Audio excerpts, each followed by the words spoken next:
ಕರ್ನಾಟಕ ಶಾಸ್ತ್ರೀಯ ಸಂಗೀತ ಪ್ರಾಥಮಿಕ ಹಂತ ಜೂನಿಯರ್ ಶಾಸ್ತ್ರ ವಿಭಾಗ ಪತ್ರಿಕೆ ಅಧ್ಯಾಯ 1 ಸಂಗೀತದ ಹಿರಿಮೆ. ವಿಭಾಗ 1 ಸಂಗೀತ. ಸಂಗೀತ ಹೃದಯದ ಭಾವನೆಯನ್ನು ಅಭಿವ್ಯಕ್ತಗೊಳಿಸುತ್ತದೆ. ಲಲಿತ ಕಲೆಗಳಲ್ಲಿ ಸಂಗೀತವು ಪ್ರಥಮ ಸ್ಥಾನವನ್ನು ಪಡೆಯುತ್ತದೆ. ಅಂತರ್ಗತ ಸೌಂದರ್ಯವನ್ನು ನಾದದ ಅನುಸಂಧಾನದಿಂದ ಕಿವಿಯ ಮೂಲಕ ಹರಿಸಿ, ಲೌಕಿಕ ಪ್ರಪಂಚದ ಜಂಜಾಟದ ನೋವನ್ನು ಮರೆಸಿ, ಕಲಾವಿದ ಮತ್ತು ಶ್ರೋತೃವಿನ ಹೃದಯವನ್ನು ತಣಿಸಲು ನೆರವಾಗುವುದು ಸಂಗೀತ. ಗೀತವೆಂದರೆ ಹಾಡು, ಸಂಗೀತವೆಂದರೆ ಒಳ್ಳೆಯ ಹಾಡು. ಕಿವಿಗೆ ಹಿತವನ್ನುಂಟು ಮಾಡಿ ಹೃದಯವನ್ನು ಮುಟ್ಟಿ ಹಿತವಾದ ಸಂಗೀತ ಕೇಳುವುದರ ಮೂಲಕ ಮಾನಸಿಕ ಉದ್ರೇಕವನ್ನು ಶಮನಗೊಳಿಸಿ ಶಾಂತರಸದಲ್ಲಿ ನೆಲೆಸುವಂತೆ ಮಾಡುತ್ತದೆ. ಸುಗೀತಂ ಸಂಗೀತ, ಸಮ್ಯಕ್ ಗೀತ ಸಂಗೀತ, ಹೀಗೆ ನುಡಿಗಳುಂಟು. ಸಂಗೀತವೆಂಬ ಪದದಲ್ಲಿ ಗೀತ, ನೃತ್ಯ, ವಾದ್ಯ ಈ ಮೂರೂ ಇವೆ. ಗೀತಂ ವಾದ್ಯಂ ನೃತ್ಯಂಚ ತ್ರಯಂ ಸಂಗೀತಮುಚ್ಯತೆ. ಸಂಗೀತದಿಂದ ಭಗವಂತನ ಸಾಕ್ಷಾತ್ಕಾರ ಪಡೆಯಲು ಸಾಧ್ಯವೆಂಬ ನಂಬಿಕೆ ಇದೆ. ಶರಣರು, ದಾಸರು, ಸಂತರು ಜನಸಾಮಾನ್ಯರಿಗೆ ಸರಳವಾದ ಭಾಷೆಯಲ್ಲಿ ಸಂಗೀತ ಮಾಧ್ಯಮದಲ್ಲಿ ತಿಳುವಳಿಕೆ ನೀಡಿದರು. ಉದಾಹರಣೆ, ಯಾವುದಾದರೊಂದು ಪದ್ಯವನ್ನು ಸರಳವಾಗಿ ಹೇಳುವುದಕ್ಕಿಂತ ರಾಗವಾಗಿ ಹಾಡಿದಾಗ ಆ ಗೇಯತೆ ಬೇಗ ಮನ ಮುಟ್ಟುತ್ತದೆ. ಹಾಗೆಯೇ ಸಂಗೀತಕ್ಕೆ ಅಯಸ್ಕಾಂತೀಯ ಸೆಳೆತವಿದೆ. ಮಗು ಅಳುತ್ತಿರುವಾಗ ಹಾಡನ್ನು ಹಾಡಿದರೆ ಒಡನೆ ಅಳು ನಿಲ್ಲಿಸುತ್ತದೆ. ಅಲ್ಲದೆ ಲಾಲಿ, ಜೋಗುಳ ಹಾಡನ್ನು ಕೇಳುತ್ತಾ ನಿದ್ರಿಸುತ್ತದೆ. ಮನಸ್ಸಿನ ಬೇಸರವನ್ನು ತೊಳೆಯುವ ಶಕ್ತಿಯನ್ನು ಸಂಗೀತವು ಹೊಂದಿದೆ. ಲಲಿತ ಕಲೆಗಳಲ್ಲಿ ಸಂಗೀತಕ್ಕೆ ಆದ್ಯ ಸ್ಥಾನವಿದೆ. ಇದಕ್ಕೆ ನಿದರ್ಶನವಾಗಿ ವಿಷ್ಣು ಧರ್ಮೋತ್ತರ ಪುರಾಣದಲ್ಲಿ ಬರುವ ಪ್ರಸಂಗ ಹೀಗಿದೆ. ಒಬ್ಬ ದೊರೆ ಮುನಿಯ ಬಳಿ ಹೋಗಿ ತನಗೆ ಪ್ರತಿಮಾ ಕಲೆಯನ್ನು ಬೋಧಿಸಬೇಕೆಂದು ಅರಿಕೆ ಸಲ್ಲಿಸುತ್ತಾನೆ.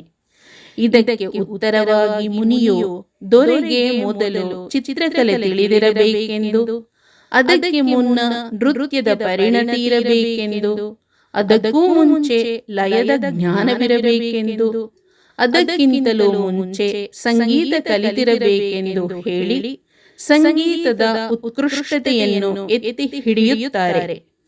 ದೇವದೇವತೆಯರು, ಗಂಧರ್ವರು ಎಲ್ಲರೂ ಸಂಗೀತಜ್ಞರೇ ಆಗಿದ್ದಾರೆ. ಶಿವಪಾರ್ವತಿಯರು, ಸರಸ್ವತಿ, ತುಂಬುರು ನಾರದರು, ರಾವಣ, ಆಂಜನೇಯ, ಕೃಷ್ಣ ಮೊದಲಾದವರು ಸಂಗೀತದ ಆಳ ಬಲ್ಲವರಾಗಿದ್ದಾರೆ. ಸಂಗೀತವು ದೇವಭಾಷೆ. ಶಿವ ಡಮರುಗವನ್ನು ಬಾರಿಸುತ್ತಾರೆ. ಸರಸ್ವತಿಯು ವೀಣೆಯನ್ನು ನುಡಿಸುತ್ತಾರೆ. ನಾರದ ಮತ್ತು ತುಂಬುರು ಮುಂತಾದವರು ಒಳ್ಳೆಯ ಗಾಯಕರು. ಕೃಷ್ಣ ಕೊಳಲನೂದುತ್ತಾರೆ. ಸಂಗೀತ ಎಂಬ ಪದಕ್ಕೆ ಸುಗೀತಂ ಸಂಗೀತ, ಸಮ್ಯಕ್ ಗೀತ ಸಂಗೀತ ಅಥವಾ ಸುಷ್ಟು ಗೀತಂ ಸಂಗೀತಂ, ಸಮ್ಯಕ್ ಗೀತಂ ಸಂಗೀತಂ, ಸಂಗೀತಂ ಸಂಗೀತಂ ಎಂದು ಅರ್ಥ ಮಾಡಿದ್ದಾರೆ. ಅಂದರೆ ಕರ್ಣಾನಂದವನ್ನುಂಟು ಮಾಡುವ ಗೀತೆಗೆ ಸಂಗೀತವೆಂದು ಹೆಸರು. ಮಾನವನ ಶೀಲ ಸ್ವಭಾವಗಳ ಮೇಲೆ ಸಂಗೀತವು ಪ್ರಭಾವವನ್ನು ಬೀರಿ ಆ ಸ್ವಭಾವವನ್ನು ಮತ್ತಷ್ಟು ನಯಗೊಳಿಸುವುದು. ಸಂಗೀತದ ಅಭ್ಯಾಸದಿಂದ ಒಳ್ಳೆಯ ಪೌರನಾಗಲು ಸಹಾಯ ಮಾಡುತ್ತದೆ. ಸಂಗೀತದ ಮಾಧುರ್ಯವು ಮಾನವನಲ್ಲಿರುವ ಸಂಕುಚಿತ ಸ್ವಭಾವವನ್ನು ಹೋಗಲಾಡಿಸಿ ಹೃದಯ ವೈಶಾಲ್ಯವನ್ನು ಉಂಟು ಮಾಡುತ್ತದೆ. ವೀಣಾವಾದನ ತತ್ವಜ್ಞ ಶ್ರುತಿ ಜಾತಿ ವಿಶಾರದಃ ತಾಲಜ್ಞಾಶ್ಚ ಪ್ರಯಾಸೇನ ಮೋಕ್ಷಮಾರ್ಗಂ ಸಗಚ್ಚತಿ. ಯಾಜ್ಞವಲ್ಕ್ಯ ಸ್ಮೃತಿ. ಇದರ ಅರ್ಥ, ಯಾರು ವೀಣಾವಾದನದ ತತ್ವವನ್ನು ತಿಳಿದಿರುವನೋ, ಶ್ರುತಿಗಳ ಮತ್ತು ಜಾತಿಗಳ ವಿಂಗಡಣೆಯಲ್ಲಿ ಪಂಡಿತನೋ, ತಾಳದಲ್ಲಿ ನಿಪುಣನೋ, ಅಂತಹವನು ಸುಲಭವಾಗಿ ಮೋಕ್ಷವನ್ನು ಹೊಂದುತ್ತಾನೆ ಎಂದು ಯಾಜ್ಞವಲ್ಕ್ಯರು ಹೇಳಿದ್ದಾರೆ. ಶ್ರುತಿ ಸ್ಮೃತ್ಯಾದಿ ಸಾಹಿತ್ಯಂ ನಾನಾಶಾಸ್ತ್ರವಿದೋಪಿ ಚ ಸಂಗೀತಂ ಯೇ ನ ಜಾನಂತಿ ದ್ವಿಪದಾಸ್ತೆ ಮೃಗಾ ಸ್ಮೃತಃ. ಸುಭಾಷಿತ. ಇದರ ಅರ್ಥ, ಶ್ರುತಿ ಸ್ಮೃತಿ ಸಾಹಿತ್ಯ ಮತ್ತು ಶಾಸ್ತ್ರಗಳಲ್ಲಿ ಎಷ್ಟೇ ನಿಪುಣನಾಗಿದ್ದರೂ ಅವನಿಗೆ ಸಂಗೀತ ತಿಳಿಯದಿದ್ದಲ್ಲಿ ಅವನು ಮೃಗಕ್ಕೆ ಸಮಾನ. ಸಂಗೀತವನ್ನು ಗಂಧರ್ವ ವಿದ್ಯೆ ಎಂದೂ ಕರೆಯಲಾಗುತ್ತದೆ. ಸಂಗೀತವು ಮನೋರಂಜನೆಯನ್ನುಂಟು ಮಾಡುತ್ತದೆ, ಮನಸ್ಸಿನ ಬೇಸರವನ್ನು ಹೋಗಲಾಡಿಸುತ್ತದೆ. ಸಂಗೀತವನ್ನು ಕೇಳುವುದರಿಂದ ಮೇಲು ಕೀಳೆಂಬ ಭಾವನೆಗಳು ದೂರವಾಗುತ್ತದೆ. ಮಾನವನ ಸಂಸ್ಕೃತಿಗೆ ಸಂಗೀತವು ಬೆಳಕಿನ ಹಾಗೆ. ಸಂಗೀತವನ್ನು ಅಭ್ಯಾಸ ಮಾಡುತ್ತಾ ಹೋದಂತೆ ಮನೋಧರ್ಮವು ಬೆಳೆಯುತ್ತಾ ಹೋಗುತ್ತದೆ. ಮನೋಧರ್ಮವು ಬೆಳೆಯುವುದೇ ವಿದ್ಯಾಭ್ಯಾಸದ ಗುರಿ. ಆದುದರಿಂದಲೇ ಶಿಕ್ಷಣದಲ್ಲಿ ಇದರ ಸ್ಥಾನವು ಮುಖ್ಯವಾಗಿದೆ. ಸಂಗೀತವನ್ನು ಕಲಿಯುವುದರಿಂದ ದುರ್ನಡತೆಯು ಸನ್ನಡತೆಯಾಗುತ್ತದೆ, ಸ್ವಭಾವವು ಮೃದುವಾಗುತ್ತದೆ. ಆದುದರಿಂದಲೇ ಸಮಾಜದಲ್ಲಿ ಸಂಗೀತದ ಸ್ಥಾನವು ಮಹತ್ತರವಾಗಿದೆ. ಉತ್ಸವ ಸಮಾರಂಭಗಳು, ಮಂಗಳ ಕಾರ್ಯಗಳಲ್ಲಿ ಸಂಗೀತಕ್ಕೆ ಸ್ಥಾನವಿರುವುದು ಈ ಉದ್ದೇಶದಿಂದಲೇ. ಸಂಗೀತಾಮೃತ ಪಾನದಿಂದ ಹೃದ್ರೋಗಿಗಳ ಆಯಾಸವು ಪರಿಹಾರವಾಗುವುದೆಂದು ಮನಃಶಾಸ್ತ್ರಜ್ಞರು ತಿಳಿಸಿದ್ದಾರೆ. ಎಲ್ಲೆಡೆಯಲ್ಲೂ ರೋಗಿಗಳಿಗೆ ಸಂಗೀತವನ್ನು ಕೇಳಲು ಅವಕಾಶವನ್ನು ಕಲ್ಪಿಸಿರುವುದು ಈ ದೃಷ್ಟಿಯಿಂದಲೇ. ಮಾನವನ ಸಂಸ್ಕೃತಿ ರೂಪುಗೊಳ್ಳುವುದಕ್ಕೂ ಬೆಳೆಯುವುದಕ್ಕೂ ಸಂಗೀತವು ಅಂತಃಶಕ್ತಿಯಾಗಿ ಸ್ಫೂರ್ತಿದಾಯಕವಾಗಿದೆ. ಭಕ್ತಿಯು ಹೃದಯಜನ್ಯವಾಗಿರುವಂತೆ ಸಂಗೀತವು ಹೃದಯಜನ್ಯವಾದುದು. ಯಾವ ಆಸೆ ಆಕಾಂಕ್ಷೆಗಳನ್ನು ಮನಸ್ಸಿಗೆ ತರದೆ ಕೇವಲ ಆಧ್ಯಾತ್ಮಿಕ ಗುರಿಯನ್ನಿಟ್ಟುಕೊಂಡು ಸಂಗೀತಾಭ್ಯಾಸವನ್ನು ಮಾಡಿದರೆ ಶಿಸ್ತು, ಹೊಸದನ್ನು ಗ್ರಹಿಸುವ ಶಕ್ತಿ, ಐಕ್ಯಮತ್ಯವೇ ಮುಂತಾದ ಗುಣಗಳು ವೃದ್ಧಿಯಾಗುತ್ತದೆ. ಈ ಕಾರಣಗಳಿಂದಾಗಿ ಪ್ರತಿಯೊಬ್ಬರೂ ಸಂಗೀತವನ್ನು ಕಲಿಯುವುದು ಒಳ್ಳೆಯದು. ಬಡವ ಬಲ್ಲಿದರು ಕೀಳು ಮೇಲೆಂಬ ಭಾವನೆಗಳಿಲ್ಲದೆ ದೇವರನ್ನು ಭಜನಗಾನದಿಂದ ಮೆಚ್ಚಿಸಬಹುದು. ತ್ಯಾಗರಾಜರು ನಾ ಜೀವಾಧಾರ ಎಂಬ ಬಿಲಹರಿ ರಾಗದ ಕೃತಿಯನ್ನು ಹಾಡಿ ಮೃತನಾದವನಿಗೆ ಪ್ರಾಣದಾನ ಮಾಡಿದರೆಂಬ ಪ್ರತೀತಿ ಇದೆ. ರಾಮಸ್ವಾಮಿ ದೀಕ್ಷಿತರು ಸಂಗೀತವನ್ನು ಹಾಡಿ ಅವರ ಮಗನ ದೃಷ್ಟಿ ಶೂನ್ಯತೆಯನ್ನು ಹೋಗಲಾಡಿಸಿದರೆಂಬ ಪ್ರತೀತಿ ಇದೆ. ಇದು ಕೋಪಾವಿಷ್ಟನಾದವನ ಕೋಪವನ್ನು ಇಳಿಸಬಲ್ಲದು. ಜೀವವಿರುವ ಸಮಸ್ತ ಕೋಟಿಗೂ ಸಂಗೀತವು ಪ್ರಿಯವಾದುದು. ಗಾನವನ್ನು ಕೇಳುತ್ತಾ ಅದರ ಆನಂದವನ್ನು ಅನುಭವಿಸುತ್ತಾ ಹಸುವು ಹೆಚ್ಚು ಹಾಲನ್ನು ಕೊಡುತ್ತದೆ.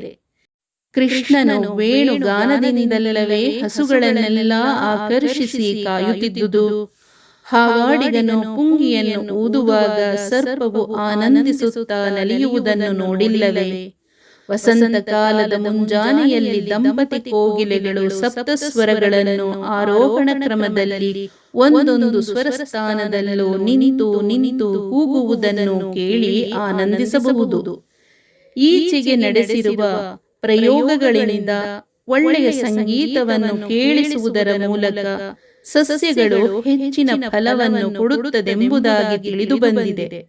ಒಟ್ಟಿನಲ್ಲಿ ಸಂಗೀತವು ಜೀವನದ ಪ್ರತಿಯೊಂದು ಕ್ಷೇತ್ರದಲ್ಲಿಯೂ ಮುಖ್ಯ ಪಾತ್ರವನ್ನು ವಹಿಸುತ್ತದೆ. ಸಂಗೀತವು ಒಂದು ಲಲಿತ ಕಲೆಯಾಗಿದ್ದು ಅನೇಕ ರೀತಿಯಲ್ಲಿ ವಾಸ್ತುಶಿಲ್ಪ, ಶಿಲ್ಪ, ಚಿತ್ರಕಲೆಗಳಿಗಿಂತ ವಿಶಿಷ್ಟವಾಗಿದೆ. ಸಂಗೀತ ಅನಾದಿ ಕಾಲದಿಂದ ಮಾನವನ ಸಂಸ್ಕೃತಿಯ ಅವಿಭಾಜ್ಯ ಅಂಗವಾಗಿದೆ. ಲಲಿತ ಕಲೆಗಳಲ್ಲಿ ಸಂಗೀತವು ಪ್ರಥಮ ಸ್ಥಾನವನ್ನು ಪಡೆದಿದೆ. ಸಂಗೀತ ಕಲೆಯು ಸಮಸ್ತ ಚೇತನಾಚೇತನಗಳಿಗೂ ಆತ್ಮತೃಪ್ತಿಕರವಾಗಿ ಸರ್ವ ದೇಶ ಕಾಲಗಳಲ್ಲಿಯೂ ಸರ್ವಾಧರಣೀಯವಾಗಿದೆ. ಸಂಗೀತವೆಂಬ ಪದದಲ್ಲಿ ಗೀತ, ನೃತ್ಯ, ವಾದ್ಯ ಈ ಮೂರು ಇವೆ. ಗೀತಂ ವಾದ್ಯಂ ನೃತ್ಯಂಚ ತ್ರಯಂ ಸಂಗೀತಮುಚ್ಯತೆ ಎಂದರೆ ಗೀತ, ವಾದ್ಯ ಮತ್ತು ನೃತ್ಯಗಳ ಸಮ್ಮಿಳನವೇ ಸಂಗೀತ. ಸಂಗೀತವು ಅಂತಃಶಕ್ತಿಯಾಗಿ ಸ್ಫೂರ್ತಿದಾಯಕವಾಗಿದೆ. ಸಂಗೀತಕ್ಕೆ ಗಂಧರ್ವ ವಿದ್ಯೆ ಎಂಬ ದೇವಶ್ರೇಷ್ಠತೆ ಇದೆ. ಭಕ್ತ ಹೃದಯಜನ್ಯವಾಗಿರುವಂತೆ ಸಂಗೀತವು ಹೃದಯಜನ್ಯವಾದುದು. ಸಂಗೀತ ಕ್ಷೇತ್ರ ಇತರ ಕಲೆಗಿಂತ ವಿಸ್ತಾರವಾಗಿ ಭೌತಿಕವಾದುದು. ಆನಂದಜನ್ಯವಾದ ಸಂಗೀತಕ್ಕೆ ಪರಮ ಗುರಿಯೂ ಆನಂದವೇ. ಸಂಗೀತವು ನಿತ್ಯದ ಬೇಸರ ಕ್ರಮಗಳನ್ನು ಕಳೆಯುವ ಮನೋರಂಜನೆಯೂ ಆಗಬಲ್ಲದು, ಅಲ್ಲದೆ ಆತ್ಮೋದ್ಧಾರಿಯೂ ಆಗಬಲ್ಲುದು. ಆದ್ದರಿಂದಲೇ ಎಲ್ಲ ದೇಶಗಳಲ್ಲೂ ಸಂಗೀತಕ್ಕೆ ಶ್ರೇಷ್ಠವಾದ ಸ್ಥಾನಮಾನವಿದೆ. ಭಾರತೀಯ ಸಂಗೀತವು ಮಾನವನ ಹೃದಯಾಂತರಾಳವನ್ನು ಮುಟ್ಟುತ್ತದೆ. ಅವನ ಹೃದಯಕ್ಕೆ ಶಾಂತಿ, ಸೌಂದರ್ಯಾನುಭವವನ್ನು ತಂದುಕೊಡುತ್ತದೆ. ತತ್ಕಾರಣ ಅದು ಇತರ ಕಲೆಗಿಂತ ಶ್ರೇಷ್ಠವಾದುದೆಂದು ಪರಿಗಣಿಸಲಾಗಿದೆ. ಲಲಿತ ಕಲೆಗಳಲ್ಲಿ ಸಂಗೀತವು ಬಹಳ ಶ್ರೇಷ್ಠವಾದುದೆಂದು ಪರಿಗಣಿಸಲಾಗಿದೆ.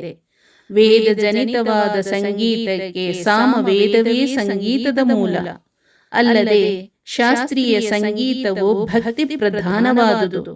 ಸಿರಿಕಂಠದವರು ಗಾಯನದಿಂದಲೂ, ನಾದಕರು ಸಂಗೀತ ವಾದ್ಯಗಳ ವಾದನದಿಂದಲೂ ನಾದೋಪಾಸನೆಯನ್ನು ಮಾಡುವರು. ಸಪ್ತಸ್ವರಗಳುಳ್ಳ ಸಂಗೀತವು ನಮಗೆ ನಾದಾನುಭವವನ್ನು ನೀಡಿ ಬ್ರಹ್ಮಾನಂದವನ್ನು ಕೊಡುತ್ತದೆ. ಒಂದು ಹಾಡನ್ನು ಶುದ್ಧವಾಗಿ ಭಕ್ತಿಯಿಂದ ಒಂದು ಸಲ ಹಾಡಿದರೆ 1 ಕೋಟಿ ಸಲ ಜಪ ಮಾಡುವುದಕ್ಕೆ ಸಮ. ಜಪಕೋಟಿ ಗುಣಧ್ಯಾನಂ ಧ್ಯಾನಕೋಟಿ ಗುಣೋಲಯಃ ಲಯಕೋಟಿ ಗುಣಂ ಗಾನಂ ಗಾನಾತ್ ಪರತರಂ ನಹಿ. ಇಡೀ ವಿಶ್ವವೇ ನಾದಮಯ. ನಾದವಿಲ್ಲದೆ ಗಾನವಿಲ್ಲ, ಸ್ವರವಿಲ್ಲ, ನಾಟ್ಯ ಮತ್ತು ಶ್ರುತಿಯಿಲ್ಲ. ನನಾದೇನ ವಿನಾಗೀತಂ ನನಾದೇನ ವಿನಾಸ್ವರಃ ನನಾದೇವ ವಿನಾಗೀತಂ ತಸ್ಮಾತ್ ನಾದಾತ್ಮಕಂ ಜಗತ್. ಶ್ರೀ ತ್ಯಾಗರಾಜರು ತಮ್ಮ ಒಂದು ಕೃತಿಯಾದ ನಾದೋಪಾಸನ ಬೇಗಡೆ ರಾಗದ ಕೃತಿಯಲ್ಲಿ ಹೀಗೆ ಹೇಳಿದ್ದಾರೆ: ಶಂಕರ, ನಾರಾಯಣ, ಬ್ರಹ್ಮ ಈ ತ್ರಿಮೂರ್ತಿಗಳು ನಾದೋಪಾಸನೆಯಿಂದ ಕೀರ್ತಿಯನ್ನು ಪಡೆದು ವೇದೋದ್ಧಾರಕ್ಕಾಗಿ ವೇದಾತೀತರಾಗಿ ವಿಶ್ವವೆಲ್ಲವನ್ನು ವ್ಯಾಪಿಸಿದ್ದಾರೆ. ಅವರು ಮಂತ್ರತಂತ್ರಾತ್ಮರು, ಸ್ವರ ರಾಗ ಲಯಲೋಲರಾಗಿ ಮುಕ್ತಾತ್ಮರಾಗಿ ಎಂದೆಂದಿಗೂ ಇರುವರು. ಸಂಗೀತವು ನೃತ್ಯ, ಶಿಲ್ಪ, ಛಂದಸ್ಸು, ಜ್ಯೋತಿಷ್ಯ ಮೊದಲಾದ ಶಾಸ್ತ್ರಗಳೊಂದಿಗೆ ಪರಸ್ಪರ ಸಂಬಂಧವನ್ನು ಹೊಂದಿದೆ. ಸಂಗೀತವಿಲ್ಲದೆ ನೃತ್ಯ ಪ್ರದರ್ಶನವಿಲ್ಲ. ಹಾಗೂ ಇತರ ಕಲೆಗಳಲ್ಲಿಯೂ ಸಂಗೀತ ಹಾಸುಹೊಕ್ಕಾಗಿದ್ದು ರಸಿಕನ ಅನುಭವಕ್ಕೆ ಮಾತ್ರ ಸಿಲುಕುತ್ತದೆ. ಪ್ರಕೃತಿಯು ಸಹಜ ಸುಂದರವೂ ನಿತ್ಯ ನೂತನವಾದುದು. ಪ್ರಕೃತಿಯ ಅನುಕರಣೆ ಲಲಿತ ಕಲೆಗಳಿಗೆ ಇರುತ್ತದೆ. ಸಂಗೀತವು ವೈಜ್ಞಾನಿಕ ಹಿನ್ನೆಲೆಯಲ್ಲಿ ಬೆಳೆದು ಬಂದಿದೆ. ಕಲೆ ಹುಟ್ಟಿಕೊಳ್ಳದಿದ್ದರೆ ಮಾನವನ ಜೀವನ ಬರಡಾಗುತ್ತಿತ್ತು.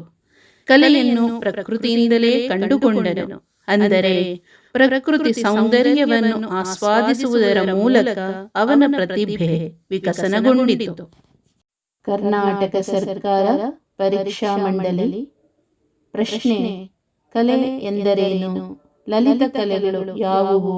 ವಿವರಿಸಿ. 10 ಅಂಕಗಳು. ಹರೇ ಓಂ. ಶ್ರೀಕೃಷ್ಣಾರ್ಪಣಮಸ್ತು.